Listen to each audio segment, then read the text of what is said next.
Welcome back to another episode of the Sports Nerds. I'm Dawson Livingston, joined by, as always, Braden Bacon and Brock Bierman. Guys, how are we doing? I know it's middle of April. Playoffs are getting ready to start for NBA, but guys, how are we doing? You know, doing all right. Just kind of like I said last week, just trying to make it to the draft, trying to make it work. It's the annual Bulls play-in night. Yeah, our regularly scheduled 9-10 game Yes, against the Heat. yes.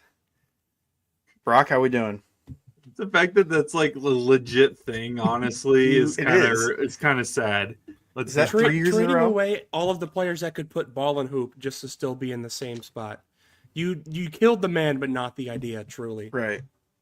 It literally should like the Heat and the Bulls should put banners up for their series against each other. At this point, they're going to be having almost a 7-game series with how many times they've played each other in the play-in. Right. it's basically a modern rivalry, but instead of like actual like pride, it's just pain. It's just the It's who wants rivalry to suck from less. the D Rose Braun era, but now both teams are bad, and Yeah. and the rivalry's not dead entirely. Hey That's Dawson, I'd be careful. You're facing one of them. No, no, we're not. We're gonna play Atlanta because Atlanta is the playing Warriors. If you're gonna talk about NBA playing, Atlanta is the playing Warriors. So we'll see. I don't know about that. I hate as much I as just I'm didn't want to play the Magic. The Magic are the only one that's like, man, when they can like actually like do offense, they're like scary because their defense they can guard anyone in the league. But any of The those other three East in teams, general is just it's not just a crap fun. fest. It's Uh, like the three teams and then just pain and suffering and agony. the West, on the other hand, I mean that one you can make a case for overrated. 6 teams to win the finals. I think.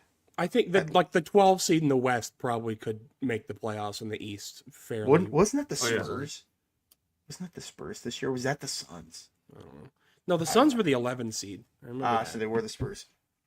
Anywho, um, this isn't the hardwood combos episode. This is sports nerds, and so even though it's kind of dead right now with NFL and not a whole lot of news going on, we figured we'd hop on. There's been some news that kind of pertains to like the draft and just players in general. The Jalen Ramsey news of the Dolphins potentially looking to move on for him.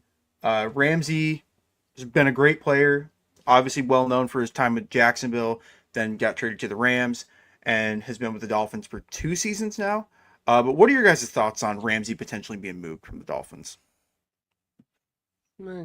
I mean, I don't think it changes a lot for like the draft. I think you're still looking for just help in the offensive line. Maybe look deeper down the board for a corner. But I mean, whatever team gets Jalen Ramsey's going to get a stud. I just don't really think this changes anybody's long term plans. Yeah, I mean, Jalen Ramsey's better than this comparison, but like, when Patrick Peterson left the Cardinals, like you knew that you're like if you got Patrick Peterson on your defense, you know you're getting a guy like not just a bum that you can just stash away on your depth chart. Like you're getting someone that can make plays. Ramsey's a little better though in this situation than where Peterson was when he left Arizona. I personally believe. So you're getting a good player, but it's not generational. It's not a generational move that's going to take Miami to another level. I feel like there are bigger issues to address with that team than just the cornerback situation. Yeah, it for me, looking at that, I thought they were gonna have to make tough decisions this offseason anyway. Now moving Ramsey, I don't know if like that's what I envisioned. He's still like a very good player. I don't know if he's that all pro level corner that we've seen Yeah, over the he's a last few guy. years. Yeah, I mean, he's got to be 30 at this point. I know he's been in the league since Either 2016, 29 or 2017. 30, I think. Yeah, so it's not like we expect him to keep playing at this all pro, Pro Bowl kind of level, but Miami moving on from him, it says something. They're kind of in like salary cap funk right now. Like they have so much money tied up to just like so few players. I'm referring to Tua, Jalen Waddle, Tyreek Hill, a couple of their guys on defense, but and they're gonna have to make tough decisions, and one of these is trading Ramsey. I, Kind of put I think Miami's in a weird situation. They are. Am I crazy to think that they?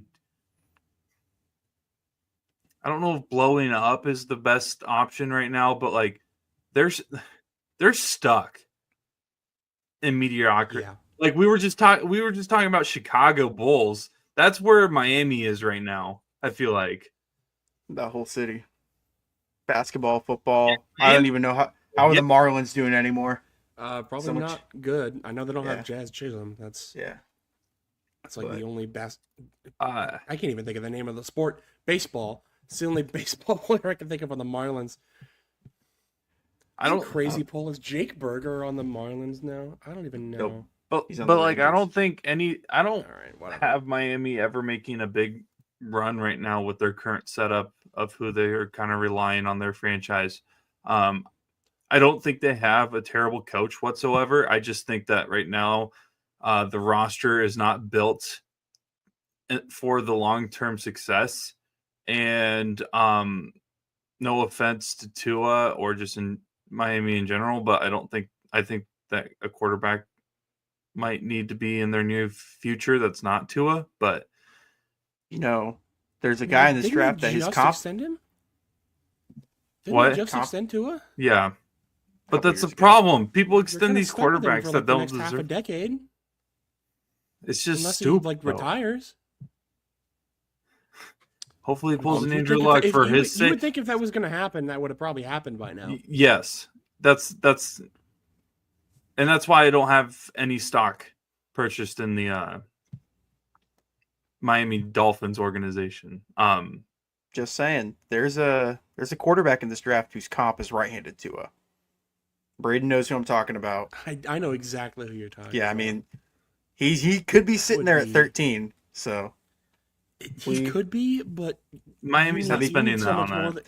I don't You- think not this year anyway. Next year, yeah, when there's a better quarterback class, you could make a way better argument than the selection they have this year. But I'm not sure where they're going to go from here. I just know that I as long as Josh Allen is on the Buffalo Bills, similar to Tom Brady yeah. with the Patriots, I think the AFC East is a one team, it's 1 out of 4 will make the playoffs every year. Maybe one sneaks in the wild card or something like that, but I could see right. the Patriots getting sneaky, but otherwise, Yeah. yeah, I think the yeah, Bills are going to they've be spent some money. They've made some moves. The Bills are going to be a 1 through 4 seed pretty much for the next that's decade. who, if you guys, okay, Buffalo's not included in this. If you had to buy stock in one of the 3 teams over the next 5 years in the AFC East, who would you go with? Because it would be New England for me New too. England, absolutely. Drake It May would be is New really England, talented. They have a lot of cap space to buy guys. I really wouldn't like sleep New on the England. Jets though. But that's what I'm saying. It's Like, the Jets. But it's the Patriots. But the Jets, I still think, have the young talent on their team, and they have a defense that can compete. They have to figure out their offense. Once they figure out their offense, I think they'll be good. But we haven't seen anything over the last 4 years that's shown us why they can. so for me, New England is obviously the one that I would put the most stock into. I just think that it's going to take a couple years, obviously, for them to reach their full potential or at least reach their peak. I'm not sure what their peak exactly is yet. New York would be the fun one to put some stock into because a lot of young talent, and you don't really know what's next for them. I feel like, at least I don't. I feel like, which is the most New York Jets thing ever. You're kind of going into the season expecting to like not do anything, I feel like, and maybe you'll surprise some people. Who knows? Getting rid of Aaron Rodgers, in my opinion, is going to benefit them more than it's going to hurt them this year. So who knows? Miami is the one though that would be the one team that I don't have any hope for in the near future. And maybe I'm completely wrong, but when I watched them last year, I wasn't sold on what they were putting out on the field. Could not agree more. Um, the other news that I kind of wanted to hit on and kind of get your guys' feedback on is the Derek Carr injury, him being out the rest of the, presumably the rest of the year, which I don't remember the exact injury, so let me pull that up really quick. But Something on his shoulder. yeah, Yeah, it's his not throwing He played shoulder. through some sort of injury Is in like it non? 2023. It was Is- non-throwing shoulder. Okay, non-throwing. Okay. I had a friend who's a Saints fan, and he thinks it's because he's not happy with the organization, not necessarily because he's actually hurt. You knew what you were signing up for when you yeah, I was when gonna you say, signed but with the Saints. I don't buy that. Yeah. I just think the Saints stink. They're just not a fun team to watch. They're an organization I have never been a fan of. Like, even during the Drew Brees era, I was just like, this is not a fun product to watch. It's Mr. Slantman, They've- Michael Thomas, and They've kind Mr. of always Screens had and the stink Kamara. of like Bounty Gate Yeah. and Yeah. that the miss PI call. Yeah. There's always just an odor that follows around the Saints that I just can't jive with. Yeah, Oh, man. I will say that Oh, this wow, injury, Funky though, Boots, man, almost reassures me that they're going to probably make a move here in the draft to get a quarterback. I don't think that they're going to bank on Spencer Rattler being their guy as much as out of. And you know, if I'm jumping off the Spencer Rattler hype train, No, that means it's over. no. So I fully expect I mean, them get- to take a Give him quarterback a here. full I don't year know as what a you guys starter, have. You never know. Yeah. But yeah, I like mean, your chances rolling the dice with Spencer Rattler, seeing what you have in him before I would go draft a quarterback. And this you never know class. who might be available next year that might be related to a former quarterback that you had on your roster. Exactly. I didn't even Yeah. think about that. but For those that don't know, I'm Yeah. referring to Arch Manning. yeah. I guess there was one other story that I really want to talk about, and it sticks with the Giants. I don't know if you guys saw, but the Giants are having all these like last second like throwing days for like 4 different quarterbacks. They're bringing in Jalen Milroe, Shador Sanders for one day, Tyler Shaw or Show, the Louisville quarterback that's like 20, the the 26-year-old, and I quarterback. Yeah. think Dart was the fourth one, or maybe there was just 3. But what are your guys' thoughts on that? It kind of feels like right now that Carter's going 3, but does this make you guys think that they're open to taking a quarterback, or is this just them doing their due diligence by this? I think it's more of a due diligence shot. If they draft a quarterback in the first round, oh my lord, what? Just when would you that, think would that, not be the most Giants pick of all time? I was just It about would to be say Tyler the Shaw, one. though. It would not be one of the like. Oh, Dart it or would Shador. absolutely be Tyler Shock. If No- there was no one doubt team in my that could mind. outjet the Jets, it would be the Giants here. Yeah, There is something in those halls at MetLife that just makes a team stupid. stink. New York in general, outside the Yankees, in the Knicks, last like the Knicks get give okay, credit to the Knicks. 1 year. No, Yeah. not even. The Knicks are not that good. 1 year. Congratulations. They had that 2 seed run with Melo. Hey man, Outside of that, nothing. hey, don't forget the Brooklyn Nets when they were almost beat the Bucks in the semifinals because of a Kevin Durant Because toe. Kevin Durant wears a Yeah. size like 17 instead of a You want to talk 16. about butterfly effect? That might be one of the most like Yeah, we're talking. Giannis has no ring. because KD might have. they KD would might have a ring. They would have easily beaten Atlanta in that next series. And then what was it? The Suns in the final. Durant versus Chris Paul in the finals. Oh Yeah, that Bucks Nets series was the finals. That was the one that mattered. yeah, but Oh, man. New York is just that city right That's now. cursed. Is just a mess with a lot of their sports teams, and then the ones that are actually like somewhat decent can either one not beat any of the teams that are ranked higher than them, or two they have to create a new version of a baseball bat in order to hit enough home runs to win games. So this doesn't shock me, I guess, that the Giants are doing this. I don't know who they would take, nor like You'd have to guess that'd be your pick 35. There's no way. Yeah, You would think. There's but simply no way. that's no one thought Daniel Jones was going 6th overall when he did. And but then like they he signed just both Yeah, Russell but they and also Jameis, like kind of right? needed a quarterback. Eli was like 38. They But, like, needed they- a quarterback. They signed Russell and Jameis, right? Yep. Yeah. Like this would Tommy be super Cutlets. funny. I'm kind of rooting They for it already now. have 3 quarterbacks. Kind of rooting for it. I want to see some chaos. like there are some teams in every league. It's not just the NFL. I feel like it's more prevalent in the NFL just because the NFL is as big as it is. But Mhm. like you just watch them year after year and you're like, what are you doing as a franchise? Like like why? Like Some of the draft picks that these pro teams make, it's like truly like shell shocking. Like Yeah. I remember the one I remember so vividly was the Raiders when they took Cleveland Farrell at 4 overall, and every other scout mock had him in the late 20s, and they took him at 4th overall. Or like Daniel Jones in that same draft going 6th overall, or just even the Jalen Rager pick over Justin Jefferson. Like what?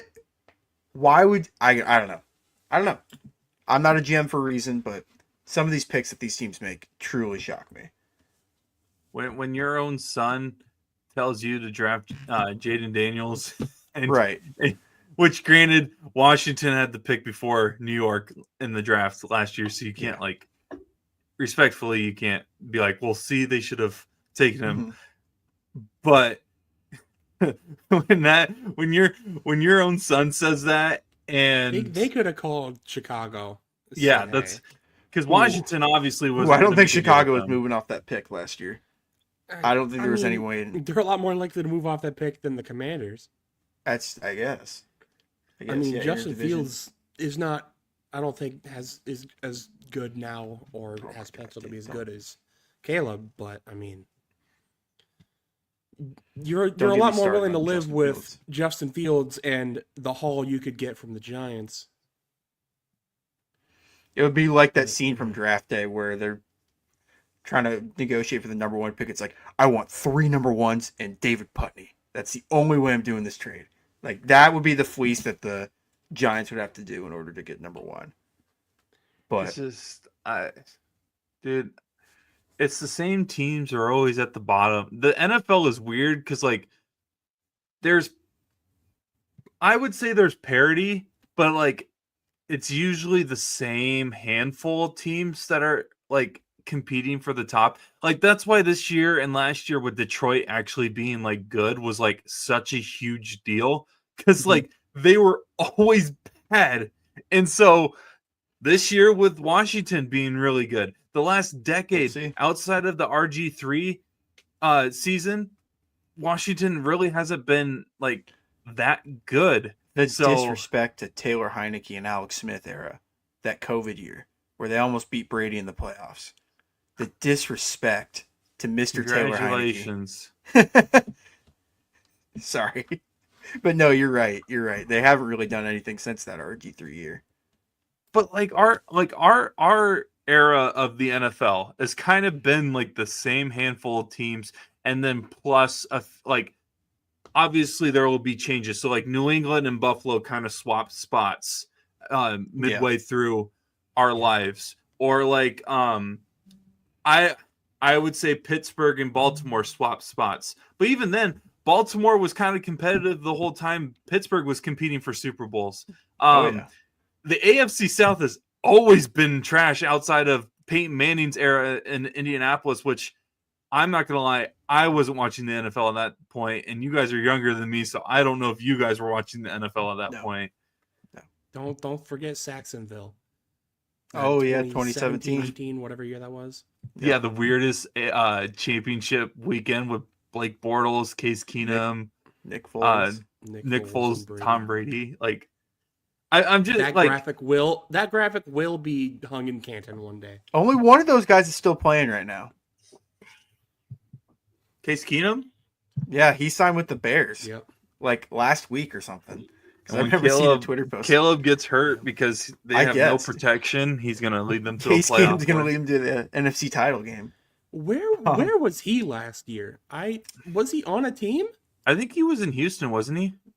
Oh, I Brock, thought it you're was probably a right. coach. You're probably Maybe, right. yeah, I might be wrong. I know he was on Houston last time I saw him. No, he was on Houston. Good pull. Man, Oh, that was 2 yeah, years I ago, was- though. Yeah, Yeah. that's how long ago it's been. Yeah. What did he have anybody before Houston? Or I mean after Houston? He played for Houston in his first stint, in the Rams, Vikings, Denver, Washington, Cleveland for a couple of years, Buffalo, and Houston. So Houston was his last team. Yeah. But now he's on Chicago. Do you guys have any other like stories you want to talk about before we move into our Yeah, can we? next thing? It's not NFL related. It's NFL draft related, I guess, when you think about it. But stop me if you've heard this before, or actually, no. I have a question for you guys. How many players can you name off that were like barely 500 or maybe above 500 in their college career? Never won the national championship or anything. Didn't play for their dad Oh, well, shoot. and has their jersey retired. Well, that shoot, one. does Brian Ferentz have his jersey retired? Does James Ferentz? Th- No, I- I can't think of any. I am like Iowa State doesn't have any jerseys retired, so I don't think so. I legit I've never gotten so mad over a player getting their jersey retired in my life than Sanders at Colorado getting his number retired. Yeah, dude, I was upset when Shiloh was getting his. I'm just kidding. Can you imagine? Could you imagine? Okay, I will say There was Travis corner Hunter that got a wanted to Heisman. do for- that's He gets his number retired. that's There's Yeah, that that's makes his own sense. thing. Shadur, what are we doing? For the Johnny Unitas Golden Arm Award. Oh, bro, he wasn't even. I think you can make an argument he wasn't even top 2 in the Big 12 last year. Mm, We're too far removed from college football. You gotta give me a second. yeah, I don't. I don't know if I'd go that far. Yeah, I don't know. I don't know if I'd go that far, but I get I'd have to I get look your at the point. list, but I get your point. That story is just hilarious, and they're retiring this weekend, right? During their spring game. yeah, Spring games are still yeah, a it's thing. The 19th. Mm-hmm. Oh yeah. I know it's College this Saturday. I don't know football's- if it's during a spring game or halftime or what it is, but I know it's on the Tim 19th. Tebow doesn't have his number retired from my knowledge. Yep. Heck, I don't know. Does AJ McCarron have his number retired? That's beyond my knowledge. And he's a 2-time. What do you got to do for Bama to get your number retired? Is my question. How That's How- a good question, but yeah, I know. Like I've seen Colorado fans saying like, "Oh, he's getting his jersey retired because like without Shadur there is no Travis, so you got to give him his flowers with that." And he like won more games for Colorado than like a lot of players in the last like 20 years, which fair. But why are we retiring a guy's jersey because of a guy he helped recruit? Huh? off topic, Bama has no jerseys retired. They call them sacred numbers. I looked that up. Yeah, 12, 22, 37, 55 are the. So like, 10 was sacred never. numbers. So AJ McCarron's not even a sacred number. I don't even. Is that like a huge college? I know Iowa's got like. I didn't 6 know or that 7. NFL. Not NFL. I didn't know that college football numbers like get retired. I always thought I knew like Lamar the got his jersey retired in Louisville. Okay, That makes sense though. Won the Heisman, Yeah. and they didn't compete for a national title, but like they were. they had a top 10, 15 11 win team. season. Yeah. Yeah. I didn't know that teams. I didn't know that teams retired jersey numbers. I'm not gonna lie. In college football, just because of how many players you had on your roster. Now I don't know how like what Colorado considers as retired. does that mean that their numbers will never be worn again? I didn't like. Because that sometimes happens when Yes. like a jersey gets retired and it's like sworn in, like that number will never be worn again at this university, this football team. Yep. Like Iowa doesn't let people wear 24. Like that just because of now Kinnick. Is Like, number 9 retired at Iowa? for Sash, I don't think so. Because I thought that would have been another Didn't number. Taylor wear number 9, or did he wear? He Oh did. yeah, he did. He did. Never mind. Yeah, now. I just know for sure 24 is one of the no numbers that you at Iowa you just can't wear for obvious reasons. But like Yeah. it's for both insane. on the field and off the field reasons. Like it's insane. I just it really rubbed me the wrong way when I saw the news that Travis Hunter deserved to get his number retired. Maybe a little quicker than I would have liked personally. I don't like the early quick retirements. Like, no offense to Iowa, when you guys retired Mark and Gustafson's numbers within a year. Hey, Garza, we retired his senior day. It's just weird to me. Granted, it is do when I the players still like performing in that sport. I think it is a little odd.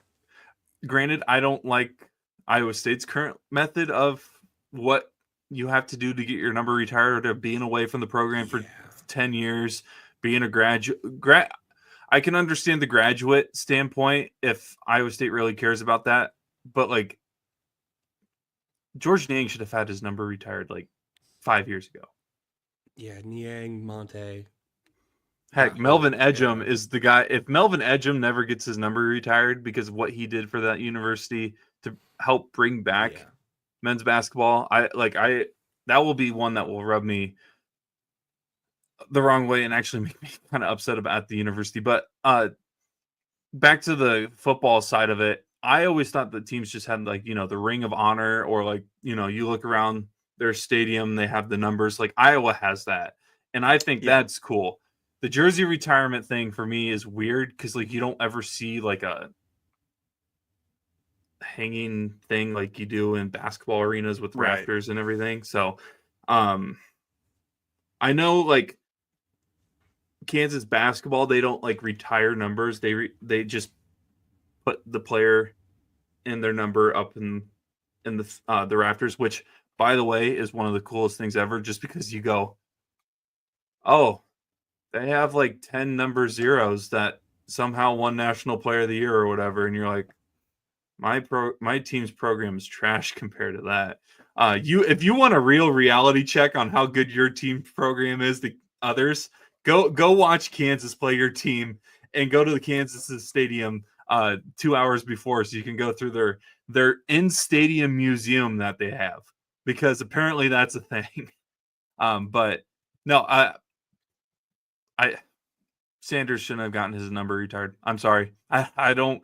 And Dawson, you know my opinions on Dion. I'm not a big Sanders guy myself, so. Yeah, I agree. I don't really have much to add to that. Let's move into our next segment.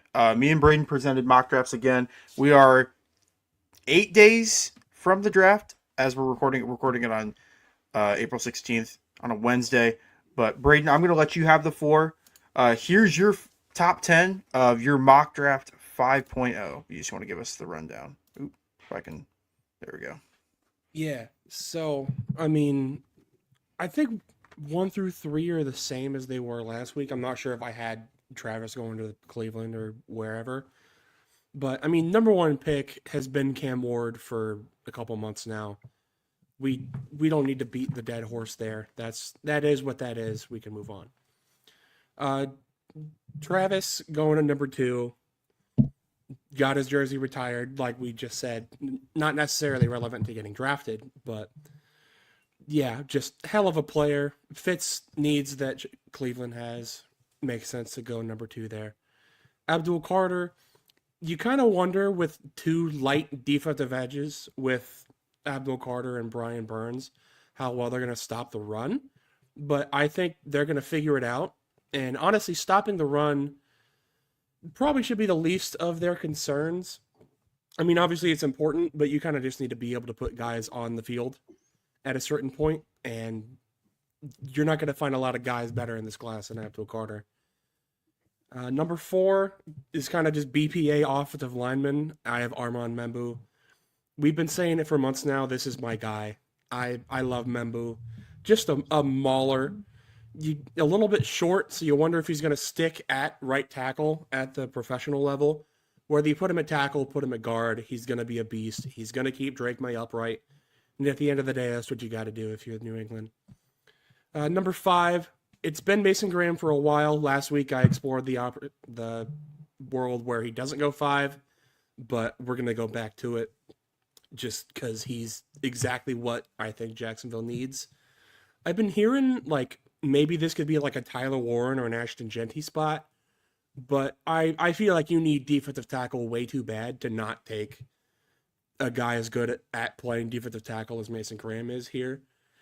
I mean, ETN's all right. Tank Bigsby is whatever. I don't think either of those guys are going to stop you from drafting Genty if you believe that he's worth the pick at 5. And same thing with Tyler Warren. I don't think anybody on their roster would prevent you from drafting a tight end.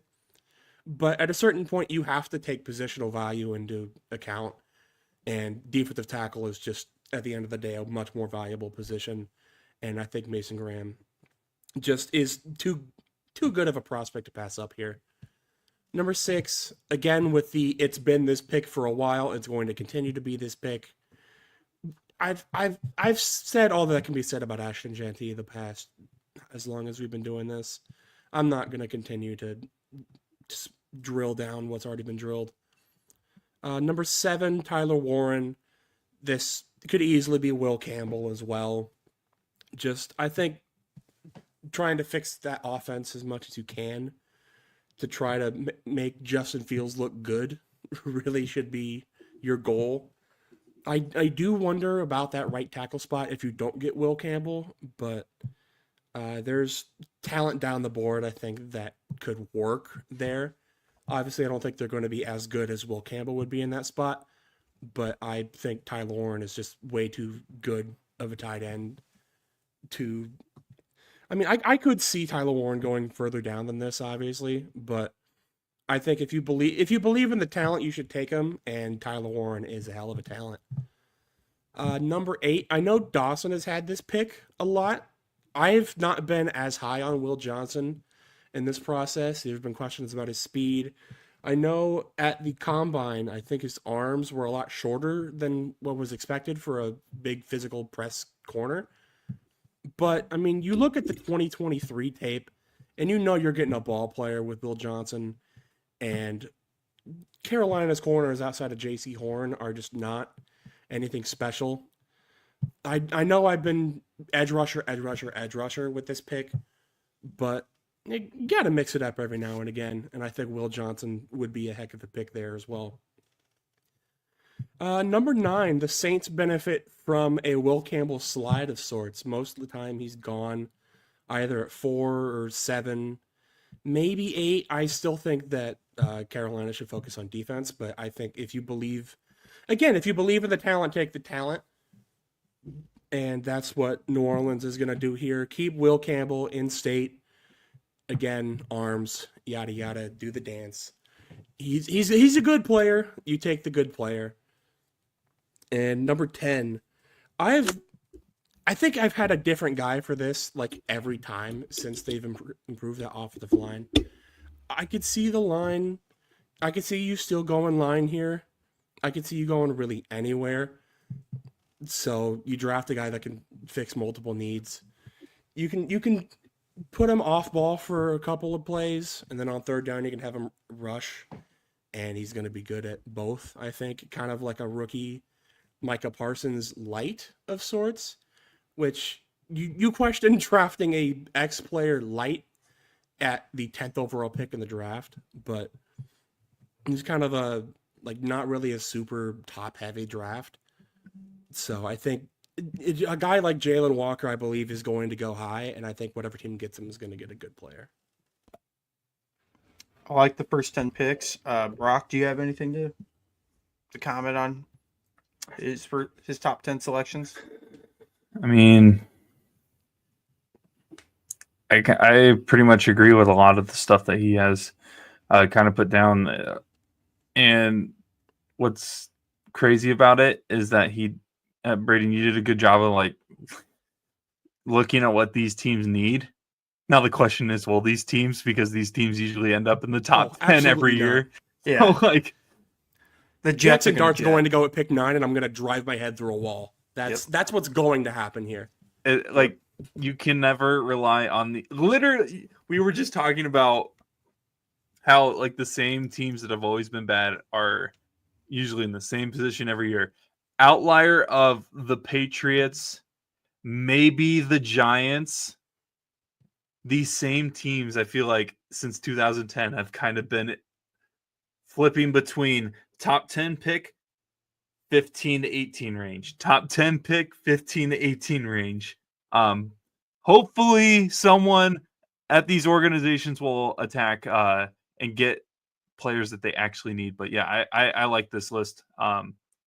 Dawson, I'm curious to see what yours looks like. Yeah, that was a good top 10. Here it, let me make sure I grab the right one. Yeah. This is mine top 10. We have very similar picks, so I'm not going to spend too much time. Some of the changes I have compared to Braden's, I have Will Campbell going at 4 instead of Membu. You tied in at number 10? Dang. I don't know. I think it could be Campbell or Membu at 4, but I'm just going to go with Campbell for this one. We both have the same 5th, 6th, 7th pick. We both have what did you have for the Jets? I had Warren in this. You had one. Warren. They have to improve the offense. I think you have to give Fields a chance, and I think they just need to beef up the O-line a little bit more. Membu can play any of the interior spots, maybe not center, but either guard, or you could push him out to tackle. I think that's a good pick.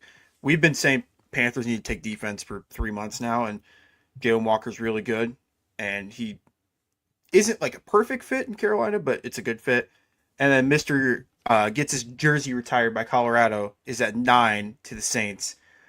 I don't like this pick. I don't think he would be a good fit with the Saints. That being said, he is the odds-on favorite to go to the Saints at number 9. So I'm kind of reading the tea leaves on that.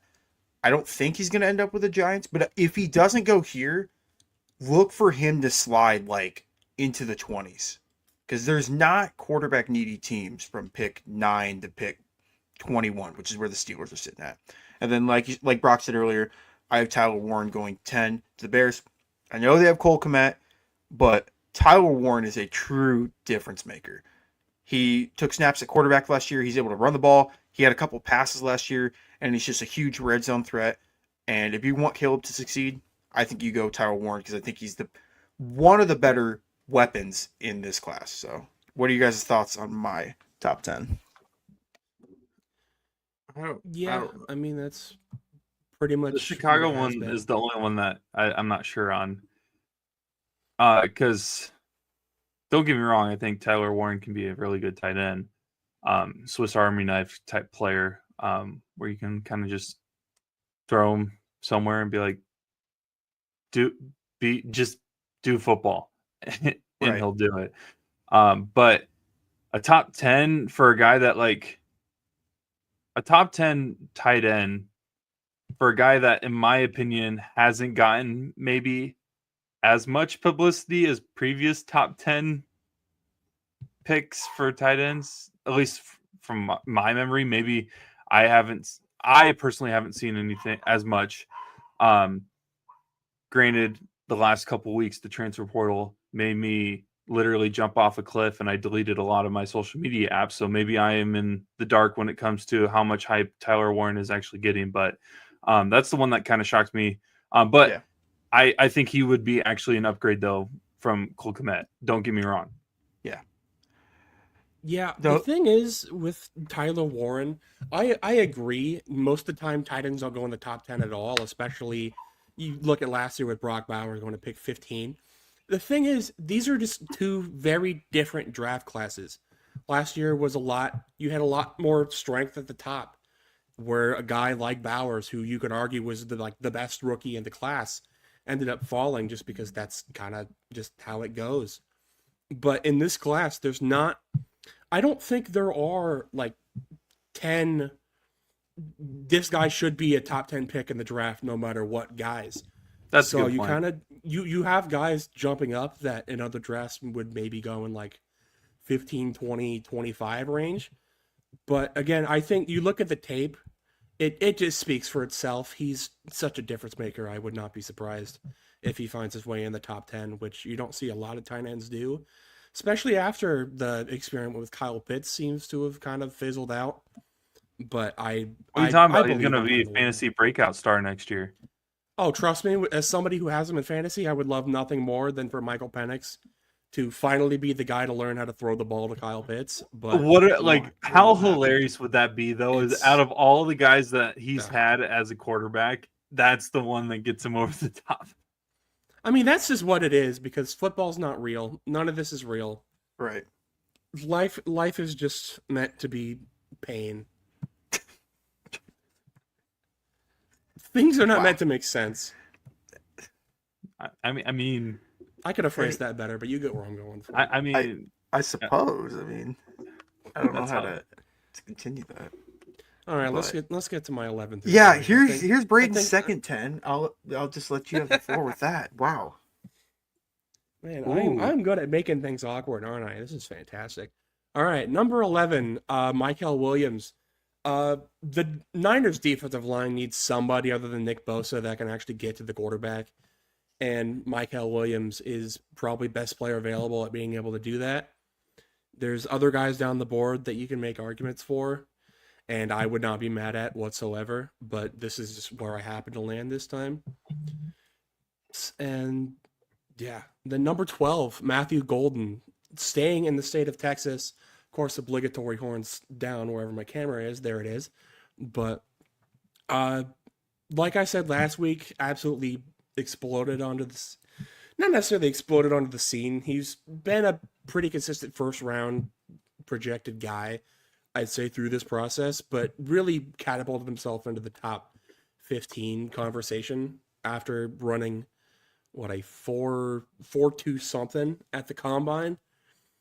And somebody not necessarily not known for their speed, but when you share the same receiver room as Isaiah Bond, you're not exactly known as the speed guy in his room. Just really technically sound though, and you compare that with the combine he had, it absolutely makes sense why he would shoot up, and why it would make sense for the Cowboys to pair him up with CeeDee Lamb and just try to make something work with Brian Schottenheimer offense. We're going to see what that looks like.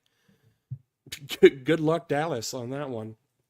Number 13, I have Kelvin Banks going to Miami. You have Teron Armstead retiring. Probably the most obvious hole, I think, possibly in the NFL right now, is the Dolphins desperately needing offensive line. So I if this is not an offensive lineman in 8 days, then I think Miami might actually just want to become spaghetti. There's simply no other way to put that. That would just be this organizational incompetence at its finest to not try to keep Tua upright next year. And Kelvin Banks, I think, is your best option at trying to do that. Number 14, speaking of positional value, you don't see a linebacker going at pick 14 very often, but I think Jahad Campbell is that kind of linebacker. I say that having Jalen Walker going pick 10, but two very different linebackers, to where Jalen Walker you think is more of an edge, Jahad Campbell maybe more of a off ball guy, but he does have experience at edge. Like I said last week, was a 5-star recruit for Bama as an edge rusher. Has been learning to play linebacker, has been doing a really good job at it, and the Colts need a linebacker. So I could see this maybe being Colston Loveland, or if Tyler Warren falls, absolutely that's where he's going, because the Colts need a tight end like really bad. But again, with the positional value, if you're not sold on Colston Loveland being a 14th overall pick, I don't think you necessarily have to take him there. I think you can, if there's a position you can kind of just make it work, I guess you can kind of say the tight end. Mo Wiley Cox is not necessarily best case scenario for who you want to roll out when you don't know if your quarterback is going to be Anthony Richardson or, Lord forbid, Daniel Jones is a starting quarterback in the year of our Lord 2025. But yeah, yeah, I mean, if your offense isn't going to score points, you might as well try to stop them from scoring with your defense. And Jahad Campbell's going to do a real good job at that. Number 15, the Falcons take an edge rusher. Hallelujah. No, they're not. They're not going to, but listen, this is my world, not yours. They're going to finally do it. They're going to take just Shamar Stewart, and all of the children of the world will hold hands and sing Kumbaya. World peace will be fixed. It will happen. Yeah, I've been singing Shamar Stewart's praises a lot in this cycle as well. Just a freak of nature off the edge. Didn't really have the production you'd like to see for a first round defensive edge rusher, but I he has the traits to make it work. I have faith in him. Good Lord, somebody's got to rush the passer for Atlanta. It might as well be Shamar Stewart. Number 16, I have Tet McMillan staying in the state of Arizona. Brock seems to like the pick, so I'm Give all it right to with me. I mean, can you think of a more scary receiver duo for the future than Marvin Harrison Jr. and Tedero McMillan? I mean, whoever's throwing the ball to them in the future, they're going to have a real big, they're going to have a lot of room for error because those guys are going to come down with the football. And as somebody who has to play them twice a year with a corner room who's had problems for the last half a decade, I'm not happy with it. But, if it happens, I think it'd be a good pick for him. Number 17, I have Mike Green out of Marshall. I think just whatever defensive player you can get here if you're the Bengals kind of just is what you have to do. If they don't draft the defensive player here, they're going to be rolling out hopes and dreams trying to stop Lamar Jackson, and that's never good. So, there's been questions about Mike Green off the field this year, but you look at the tape, he's not your average group of 5 edge rusher. He's a stud. If they keep Trey Hendrickson, they're going to be a great pairing. If not, I think he's going to be a fine replacement for him. Pick 18, I have the Steelers trading up to stop the slide of recent Jersey retirement man Shedeur Sanders. Yeah, this definitely could definitely go a lot higher than this, obviously, with the Saints being the odds-on favorite, like you said.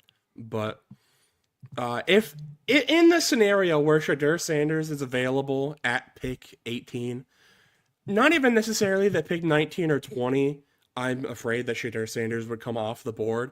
It's more just trying to protect it for anybody else trying to trade up, like a Cleveland. But yeah, he's not necessarily a great quarterback option, but my lord, it's got to be better than the ghost of Aaron Rodgers and Mason Rudolph. So I don't think it would take a lot to trade up 3 spots. Whatever it takes, I think you kind of have to do it just to make sure you have somebody under center. Because Mike Tomlin's got to go to the playoffs, or else we will all perish into the unknown. Pick 19, I have Jahdae Barron going to the Buccaneers. Another one of these, like, impossible to peg where they're going to go. Just because, like, slot corner. A lot of the, like, the best players in this class are, like, positions that you don't see getting drafted highly. Like, tight end, slot corner, linebacker, running back. Like, these aren't valuable positions to teams in the NFL. So I think Jahdae Barron could easily be a top 10 talent, but he plays a position that I don't think is being valued as highly as it should be. And Tampa Bay pounces on the opportunity and gets themselves an absolute baller. Again, with the really good player, but plays a position that gets slept on by front offices, Omarion Hampton going to the Broncos. You think, man, the last time the Broncos drafted a UNC running back, it didn't really end up too well for him. But Javonte Williams and Omarion Hampton are 2 very different players, obviously. the running back by committee last year with Javonte Williams, with Jaleel McLaughlin and Audric Estime just was not good. They were able to make the playoffs with it, but man, that offense is going to look a lot better when you don't have to just hope you can get 3 yards of carry and hope Bo Nix just kind of does the rest. I think that Amari Hampton can add a real extra wrinkle to that offense that's going to benefit really the whole team. I like the picks 11 through 20. Brock, do you have anything to add before we move into mine so we can speed this up just a teensy bit? I hope they get McMillan. I hope I Arizona think gets that'd be a good McMillan. pick. For me personally, they either need to go. I don't know if the offensive line is that big of a deal, but that's somewhere that I would look. But in this situation where at this point in the draft, the best offensive linemen are probably already taken. So give me McMillan all day for sure. Yeah, I like those second picks. Here are mine. We'll try to speed this up just a little bit, but I have the Niners going corner. They had Javarius Ward-Lead to go to the Colts, and I think it's just a good spit with Will Johnson going there. Me and Braden had the same 12 picks, so I won't spend too much time on that with Matthew Golden. I have Malachi Starks going to the Dolphins. I think with them trading Ramsey, they're going to need secondary help, and I know safety's not like incredible like positional value, but he's one of the better players in this class, and Dolphins need secondary help, especially with Javon Holland going to the Giants. So he's the pick there. I have the Chargers trading up from, I believe, pick 22 or 21, 22 to go get the Michigan tight end Colston Loveland. There's obviously the Michigan connection there with him and Harbaugh, and it makes too much sense. The Chargers need weapons for Herbert, and Colston Loveland is, I think, a perfect fit for that. I also have an edge rusher to the Falcons. It's Shamar Stewart. Freak of nature athlete, but like Braden said, I'll believe when I see it when the Cardinals or the Falcons take an edge rusher. I have the Cardinals taking a linebacker and Jahad Campbell. He's kind of that do it all, can do anything, can rush the passer. Been like Braden said, can drop in a zone coverage from time to time. Just a great player and a great talent, and I think the Cardinals just need defensive help. I have Cincinnati going James Pierce. Maybe a year ago around this time, he was a consensus top 5 pick because of his pure talent. Like I saw mocks from last year of him going 1 or 2. Had a little bit of a setback this last year. Didn't have quite the season he hoped he had, but still a great player, and Cincinnati needs defensive help. At 18, I have Jahad Barron going to the Seahawks. Him and Witherspoon in the secondary and Tariq Woolen. I think it's going to be a great trio of corners. So I think that's just a good fit there. The Buccaneers, I think this would be a really fun fit of Todd Bowles getting in Nick Emanwari. I think that defense just needs help. Their offense is fine. They can score points, but they need to get stops with Baker and them. So I think Nick Emanwari is going to be the pick there. And then we both have the same 20th pick, so of Amari and Hampton. You guys have any thoughts? Hey, Arizona also needs a linebacker, so Yeah. I like that too. Braden? Yeah, good picks. You seem to be a lot higher on the safeties than I am. I think they're both really good players. But again, with the repeating around the positional value, you wonder how high they're going to go. Right. Here are Braden's last a little bit of picks. Braden, you have the 4. All right. Try to go a little bit quicker on these. I realize I kind of yapped a little bit too long. But number 21, I have Tyler Booker going to the Seahawks. Again, same thing with the Falcons, where you don't think they're going to draft an edge rusher, but they really should. Seahawks, their interior offensive line is just terrible. You got to think eventually they're going to try to fix that a little bit, or else Sam Darnold might actually turn into mush in the backfield. So for their sake, they're going to do it. Number 22, I have what Dawson ended up having them trade up to 14 to get. He have him landing at 22 anyways. For all the same reasons. They need any sort of help they can get for pass catchers. Number 23, I have Luther Burden. Again, Packers need a dominant receiver 1. I think Luther Burden could be a really good fit in for that. There's questions about maybe he's a diva. Maybe is he really the one running the show in his camp? But I think at the end of the day, the talent speaks for itself. Hell of a player. He's going to end up great if he ends up going there or wherever he goes. Number 24, Malachi Starks going to the Vikings. They just need a safety, and this is just the dream. If Malachi Starks lands at 24, I think they sprint that pick to the podium. Don't even think twice about it. Number 25, Josh Simmons going to the Texans. Dawson was not liking him going at 16 because he wants him to go to 31. That's because he's a good player, and the Texans need to replace Laramie Tunsil, who they decided they just didn't want for some reason. Still don't really know what that's about. But again, with the you gotta fix the offensive line, or else these quarterbacks that got sacked a lot are just not gonna have a whole lot of fun playing quarterback. Number 26, I have the Rams going Walter Nolan. Something I don't want to happen because Walter Nolan's really good, and the Rams' interior defensive line has struggled mightily since Aaron Donald retired. But I think it's just too perfect of a fit to not take there. Just an absolute game wrecker in the run, and that's exactly what they need. Number 27, James Pierce, falling from kind of what he has been in the draft process earlier on, but I think he'd be a great fit for that Baltimore defense, who really you're kind of used to Baltimore being a defense first, offense second kind of a team. Not necessarily offense second, but their offense was certainly a lot more dominant than it has been compared to their defense. And James Pierce is a talent that can absolutely just mess up whoever quarterback is going against him. Again, with the character concerns, but I think the talent speaks for itself. Number 28, Derek Harmon going to the Lions. Again, their defense just had a lot of injuries. Just you kind of just need to be able to get dogs on that defense.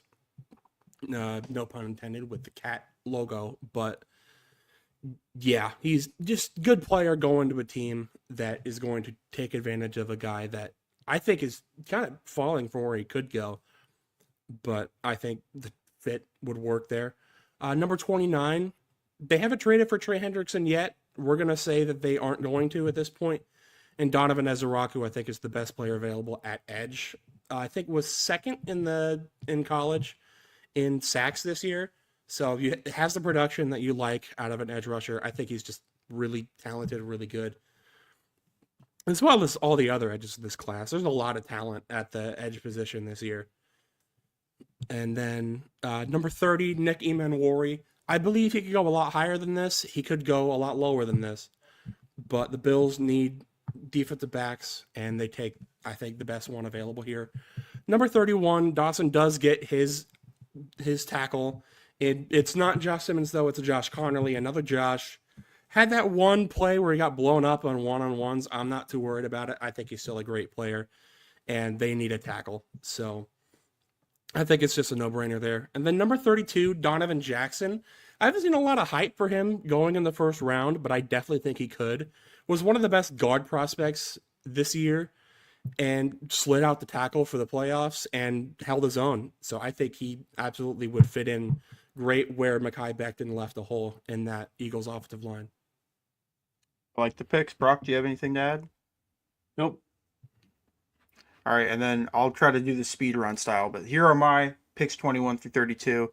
I have Jackson Dart going to the Steelers. Steelers, I think, are going to get a quarterback regardless of this draft. And Dart is the guy that happens to be there. I have the Colts at 22 taking Mike Green, the edge rusher. I have the Packers taking Ted McMillan, the wide receiver from Arizona.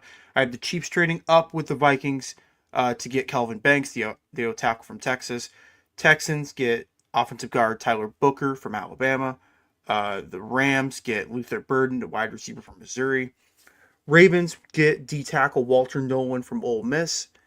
Lions get Donovan Jackson, the offensive guard from Ohio State. The Commanders get Michael Williams from Georgia. The Bills get Derek Harmon from Oregon, the D-tackle. Vikings, with the trade back, get Siobhan Revel, the corner from East Carolina. And to round out the first round, I have the Eagles taking Greg Zabel, the O-guard from North Dakota State. You guys have any thoughts on that? I like it. You guys did a good job. I'll try to get a top 15 or something like that put together. Maybe next week we can do one where we just alternate picks. Like someone's got 1, 2, 3, 4, 5, 6, something like that. That's for good. our final mock draft. Yeah. But yeah, another great episode of the Sports Nerds. Kind of recapped our mock drafts. Kind of gave some insight into the Derek Carr injury, some of the Giants news that's going on, the Jalen Ramsey trade potentially. But yeah, to kind of wrap up this episode of the Sports Nerds, I'm Dawson Livingston, joined by Braden Bank and Brock Bierman. Sorry. What was? Duval. Oh, I couldn't understand what that was at Oh, first. do you want me but to yeah. turn it up for you? Here you go. Yeah, net please. Duval. There you go. But You guys get the cool soundboard features. I'm just sitting here. all right. But yeah, another great episode from the fellas of the Sportsman. We'll be back next week with another episode, but until next time.